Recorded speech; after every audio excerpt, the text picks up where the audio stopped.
Iraq पर Shahed drone से हमला हुआ है। कुर्दिस्तान इलाके में ड्रोन प्रहार की तस्वीरें अब आपके सामने होंगी। ईरानी प्रॉक्सी ने यह अटैक किया, यह कहा जा रहा है। ये देखिए भीषण अटैक। कुर्दिस्तान इलाके को ईरान ने कैसे दहला दिया अपने प्रॉक्सीज के जरिए।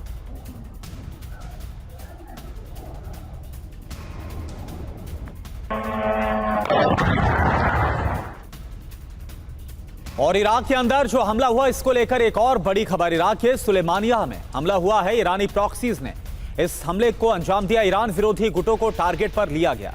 और ये देखिए आप, हमले की एक और तस्वीर आपको हम दिखा रहे हैं। ईरानी प्रॉक्सीज ने इस अटैक को अंजाम दिया और इराक के अंदर सुलेमानिया में जो हमला हुआ उसकी तस्वीरें देखिए।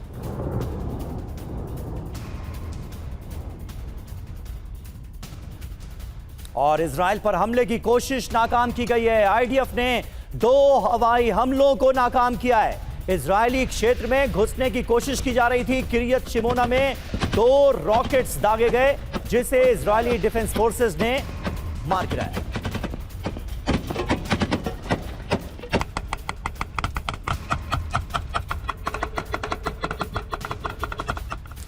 और एक और बड़ी खबर, होर्मुज में राष्ट्रपति डोनाल्ड ट्रंप की एक बार फिर से हार हुई है।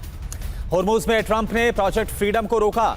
48 घंटे में ही प्रोजेक्ट फ्रीडम पर रोक लगा दी गई। ये देखिए आप, ट्रुथ पर ये पोस्ट भी किया गया और इसमें कहा गया कि based on the request of Pakistan and other countries, जो मिलिट्री सक्सेस हमें मिली है, अभी फिलहाल ये जो कैंपेन है ईरान के खिलाफ और जो प्रोजेक्ट फ्रीडम है, अभी उसको रोका गया है। ये पोस्ट आप देख पा रहे हैं। ईरान के साथ बातचीत चल रही है, इसलिए रोक दिया गया। यह भी इसमें बाकायदा जिक्र किया गया, प्रोजेक्ट फ्रीडम पर रोक, लेकिन नाकाबंदी जारी रहेगी।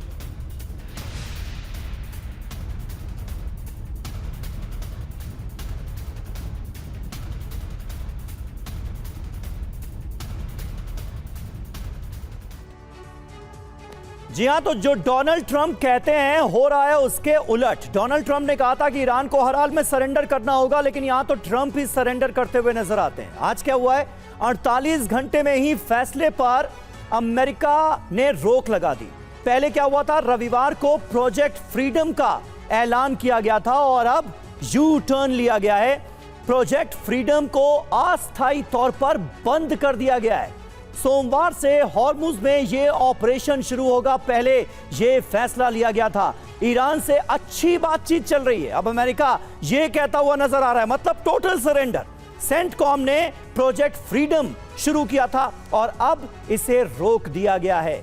ईरान के खिलाफ बड़ी सफलता मिली है, यह कहा गया है। और पहले मिसाइल नष्ट करने वाले युद्धपोतों को शामिल करने की बात कही गई थी। पाकिस्तान की अपील पर अस्थायी रोक लगाई गई है प्रोजेक्ट फ्रीडम पर, यह अमेरिका कह रहा है। और पहले 100 से ज्यादा विमान और ड्रोन्स को शामिल करने की बात कही गई थी।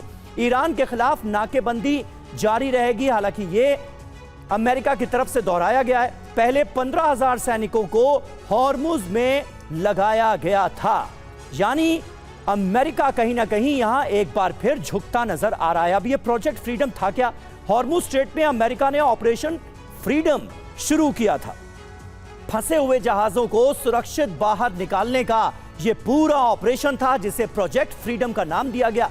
अमेरिकी सेना की देखरेख में यह पूरा ऑपरेशन शुरू किया गया था, जिसे अब रोक दिया गया है। फ्रीडम के दौरान भी ईरानी जहाजों की नाकेबंदी पूरी तरह से जारी थी, यानी हॉर्मुज स्ट्रेट में यह जो दबदबा कायम करने की कोशिश अमेरिका की तरफ से की गई थी, वो कहीं ना कहीं अमल में नहीं लाई जा सकी। और यहां पर भी ईरान अमेरिका पर भारी पड़ता हुआ नजर आया।